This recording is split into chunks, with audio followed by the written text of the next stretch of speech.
Welcome to 3TV Network, and this is your realtor Ravi Prakash. Anyway మనం Hyderabad real estate గురించి చాలా అంటే చాలా మాట్లాడుకున్నాము. ఒకసారి ఏపీ రియల్ ఎస్టేట్ గురించి చూద్దామండి. అక్కడ రియల్ ఎస్టేట్ ఎలా ఉంది ఏంటి అనేది పర్టికులర్గా ఒక ఏరియా గురించి నేను మాట్లాడాలనుకుంటున్నాను. Because lot of settlers are there in Hyderabad. తెలంగాణలో ఎంత ఇన్వెస్ట్ చేసినా కూడా కనీసం ఒక ఫ్లాటో 2 ఫ్లాట్లు అక్కడ పర్చేజ్ చేయాలని కోరుకునే వాళ్ళు చాలామంది ఉంటారు. అలాంటి వాళ్ళ కోసం ఒక మంచి ఏరియా గురించి ఈరోజు చెప్తాను నేను. బెంజ్ సర్కిల్ అండి, విజయవాడ బెంజ్ సర్కిల్ అందరికీ తెలిసిందే. బెంజ్ సర్కిల్ నుంచి టువర్డ్స్ వైజాగ్ వెళ్ళే రూట్లో, అంటే టువర్డ్స్ గన్నవరం ఎయిర్పోర్ట్కి వెళ్ళే రూట్లో ఇంకొక సర్కిల్, రామవరపాడు రింగ్ అంటారు దాన్ని, రామవరపాడు సర్కిల్. అక్కడే ఈ 2 రోడ్స్, ఈ హైవే ప్లస్ ఏలూరు రోడ్, ఈ 2 కొలాబరేట్ అవుతాయి, ఒక చోట కలుస్తాయి. సో అది జంక్షన్ పాయింట్ అనమాట. విజయవాడలో తీసుకుంటే ప్రీమియం ప్లేసెస్ ఏవి అంటే ఈ రామవరపాడు రింగ్కి, బెంజ్ సర్కిల్కి మిడిల్లో ఉండే ఏరియా అంతా ప్రీమియం ఏరియా అండి. ఫర్ ఎగ్జాంపుల్ ఇప్పుడు మన హైదరాబాద్లో తీసుకుంటే Madhapur, Jubilee hills, Banjara hills, Kavuri hills, ఈ ఏరియాస్ ఎలాగో విజయవాడకు వచ్చేటప్పటికి ఈ మిడిల్లో ఉన్న ఏరియా, బెంజ్ సర్కిల్కి ఈ రామవరపాడు రింగ్కి మిడిల్లో ఉన్న area premium area, premium living market. Currency Nagar కావచ్చు, గాయత్రి నగర్ కావచ్చు, కేపీ నగర్ కావచ్చు, అలాగే మొఘల్ రాజ్పురం కావచ్చు, ఇవన్నీ ప్రీమియం ఏరియాస్. అలాగే హెల్త్ కేర్ ఫెసిలిటీస్ చాలా ఉన్నాయి అక్కడ. హాస్పిటాలిటీ ఉంది, యూనివర్సిటీ ఆఫ్ హెల్త్ సైన్సెస్ ఉంది, ఫార్మసీ కాలేజ్ ఉంది, సిద్ధార్థ ఆర్ట్స్ అండ్ సైన్స్, ఇలాంటి ఇన్ఫ్రాస్ట్రక్చర్ చాలా ఉంది అక్కడ. సో విజయవాడకి ప్రీమియం ఏరియా అది. నెక్స్ట్ వచ్చి అక్కడి నుంచి రామవరపాడు నుంచి టువర్డ్స్ ఎయిర్పోర్ట్ వెళ్ళిపోతాం. ఇక్కడ మనం గమనించాల్సిన థింగ్ ఏంటంటే ఆ రోడ్డుకి రైట్ సైడ్ అంతా ప్రీమియంగా డెవలప్ అయిందండి. కానీ left side from Ramavarapadu left side develop కాలేదు. దానికి రీజన్స్ ఏంటంటే కనెక్టివిటీ ప్రాబ్లమ్స్, కనెక్టివిటీ హర్డిల్స్ ఉన్నాయి. కెనాల్ ఒకటి ఉంది, రైవర్స్ కెనాల్ ఉంది. సో అక్కడి నుంచి పాసేజ్ లేదు. కొన్ని పొలిటికల్ ఇష్యూస్ వల్ల ఆ ఫ్లైఓవర్స్ ఫామ్ చేయటం, కన్స్ట్రక్ట్ చేయటం కూడా చాలా లేట్ అయింది. రీసెంట్గా ఒక 10 years బ్యాక్, మేబీ 10 years, నాకు ఎగ్జాక్ట్ టైం అయితే తెలీదు, ఒక ఫ్లైఓవర్ రామవరపాడు రింగ్ నుంచి టువర్డ్స్ ఆ కెనాల్కి అటుపక్క ఉన్న ఏరియాకి, అంటే గుణదల ఏరియా అటువైపు వెళ్తే టువర్డ్స్ గన్నవరం వెళ్ళొచ్చు, మళ్ళీ అది టువర్డ్స్ సింగనగర్, పాయకాపురం టువర్డ్స్ ఉన్న ఆ ఏరియాకి ఒక ఫ్లైఓవర్ కనెక్ట్ చేయటం జరిగింది.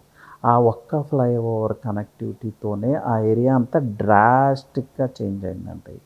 ఒక ప్రీమియం లివింగ్ మార్కెట్ లాగా డెవలప్ అవుతూ ఉంది ఆ ఏరియా. అప్పుడు అన్ని విల్లా ప్రాజెక్ట్స్, అపార్ట్మెంట్ ప్రాజెక్ట్స్ వస్తూ ఉన్నాయి. అలాగే చాలా వేర్ హౌసెస్, ఒక సెక్టర్ ఆఫ్ ది ఏరియాలోనేమో వేర్ హౌసెస్ వస్తున్నాయి, ఒక సెక్టర్ ఆఫ్ ది ఏరియాలోనేమో అన్ని కన్స్ట్రక్షన్ ప్రాసెస్ వస్తున్నాయి. అలాగే ఒక సెక్టర్ ఆఫ్ ది ఏరియాలోనేమో ప్రీమియం అప్రూవ్డ్ లేఅవుట్స్ వస్తున్నాయి. 100 acres, 150 acres, ఇలా ప్రీమియం లేఅవుట్స్. సో ఆ ఏరియాలో ఇప్పుడున్న ప్రైజెస్ చూస్తే 25,000 నుంచి 35,000 స్క్వేర్ యార్డ్ ఉంది. కానీ ఇన్వెస్ట్ చేసుకోవచ్చు. ఎందుకంటే ఇప్పుడు ఫర్ ఎగ్జాంపుల్ బెంజ్ సర్కిల్ నుంచి రామవరపాడు తీసుకుందామండి. ఈ మిడిల్లో ఉన్న కాలనీస్ కన్సిడరేషన్లోకి తీసుకుందాం. కరెన్సీ నగర్, కేపీ నగర్, ఇవన్నీ ఆ హైవే నుంచి ఈ కాలనీస్ ఎంత డిస్టెన్స్లో ఉన్నాయో ఇప్పుడు నేను చెప్పే ఏరియా కూడా అదే డిస్టెన్స్లో ఉంది. కానీ ఇన్ని రోజులు ఎందుకు డెవలప్మెంట్ ఆగిపోయిందంటే because of connectivity hurdles. Proper kind of connectivity లేదు, ప్రాపర్ కైండ్ ఆఫ్ ఫ్లైఓవర్స్ లేదు. కానీ ఇప్పుడు కనెక్టివిటీ వచ్చింది, ఇంకా రావాల్సిన కనెక్టివిటీ అయితే ఉంది. ఈ గుణదల విలేజ్ నుంచి ఇంకా కొన్ని ఫ్లైఓవర్స్ రావాల్సినవి ఉన్నాయి. మేబీ నియర్ ఫ్యూచర్లో అవి కూడా వస్తాయి ఇప్పుడు మారిన కండిషన్స్ని బట్టి. సో కనెక్టివిటీ అయితే వచ్చింది. వన్స్ ఆ కనెక్టివిటీ వచ్చిన తర్వాత చాలా స్పీడీ డెవలప్మెంట్ ఆ ఏరియాలో వచ్చింది. ప్లస్ ల్యాండ్ అవైలబిలిటీ ఉంది.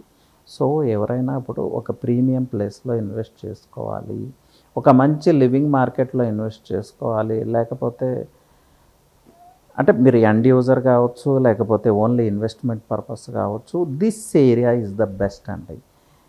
ప్లస్ ఇంకోటి క్లియర్గా చెప్పాలంటే అక్కడ క్యాపిటల్ వచ్చినా రాకపోయినా కూడా ఈ ఏరియా అయితే ఎఫెక్ట్ కాదు. ఎందుకంటే సిటీకి పక్కకి 10 minutes డ్రైవ్ అండి. సో ఇక్కడి నుంచి మీరు గన్నవరం రీచ్ అవ్వచ్చు, ఆ ఏరియా నుంచి మళ్ళీ గొల్లపూడి రీచ్ అవ్వచ్చు, అవుటర్ ఇన్నర్ రింగ్ రోడ్ వస్తూ ఉంది, అక్కడ చాలా వరకు వర్క్ కంప్లీట్ అయిపోయింది. బైపాస్ రోడ్ వస్తూ ఉంది, వర్క్ కంప్లీట్ అయిపోయింది. అది వచ్చి హైదరాబాద్ రోడ్డుకి కనెక్ట్ అవుతుంది, మళ్ళీ ఇటు వైజాగ్ రోడ్డుకి కనెక్ట్ అవుతుంది, అంటే గన్నవరం ఏరియాలో. సో మంచి ప్రీమియం కనెక్టివిటీ వస్తూ ఉంది. ప్రీమియం కన్స్ట్రక్షన్ ఆల్రెడీ జరుగుతూ ఉంది, మంచి మంచి villa project. So Vijayawada city capital అయినా, నాట్ విజయవాడ, అమరావతి క్యాపిటల్ అయినా అవ్వకపోయినా కూడా ఈ ఏరియాలో అయితే ఎలాంటి మార్పులు ఉండవు. బికాజ్ ఇప్పుడున్న అవైలబిలిటీ లివింగ్ మార్కెట్కి అంత అనుకూలమైన ప్లేస్ విజయవాడ చుట్టుపక్కల ఎక్కడా లేదని నేను క్లియర్ కట్గా చెప్పగలను. ఇక్కడ ఇంకొక హింట్ అండి, 25,000 ఆర్ 35,000 ఇన్వెస్ట్మెంట్ మీకు ఎక్కువ అవుతుంది అంటే అక్కడి నుంచి ఇంకొక 5-6 కిలోమీటర్స్ ట్రావెల్ చేస్తే మీరు పవర్ గ్రిడ్ తర్వాత నున్నా అనే విలేజ్ వస్తుంది. అక్కడ అఫోర్డబుల్ ప్రైజెస్లో దొరుకుతాయి. Affordable I mean square yard 15,000లో 12,000లో లేదంటే అప్ టు 20,000 వరకు మీరు హౌసెస్ మధ్యలో ఒక ప్రీమియం లివింగ్ ఏరియాలో మీ ఫ్లాట్ కొనుక్కోవచ్చు, హౌస్ కూడా కన్స్ట్రక్ట్ చేసుకోవచ్చు. లేదంటే అపార్ట్మెంట్స్ కూడా రీజనబుల్ ప్రైజెస్లో దొరుకుతూ ఉన్నాయి. టోటల్ కోర్ సిటీకి అక్కడి నుంచి travel time 15 minutes or 20 minutes అంతేనండి. మీరు ఎయిర్పోర్ట్ వైపు వెళ్ళాలన్నా, లేకపోతే హైదరాబాద్ హైవే టువర్డ్స్ గొల్లపూడి వెళ్ళాలన్నా, లేకపోతే విజయవాడ సిటీకి రావాలన్నా కూడా, ఎటు వెళ్ళాలన్నా కూడా మ్యాటర్ ఆఫ్ 15-20 మినిట్స్ జర్నీ అంతే. సో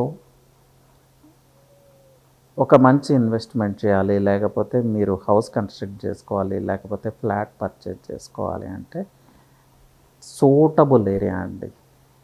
మీ బడ్జెట్లో వస్తుంది. 35,000 25,000 ఇన్వెస్ట్ చేయగలిగితే ఫ్లైఓవర్ తర్వాత ఏరియా. లేదు ఇంకా తక్కువ బడ్జెట్లో కావాలంటే టువర్డ్స్ ఉన్న చాలా అంటే చాలా ప్రీమియం ఏరియా ఉన్నా కూడా అక్కడ ఇన్వెస్ట్ చేసుకోవచ్చు. సో ఈ ఇన్ఫర్మేషన్ మీ అందరితో పంచుకోవాలనేదే నా ఉద్దేశం. ఎనీవే, థ్యాంక్ యూ అండి. Have a great day.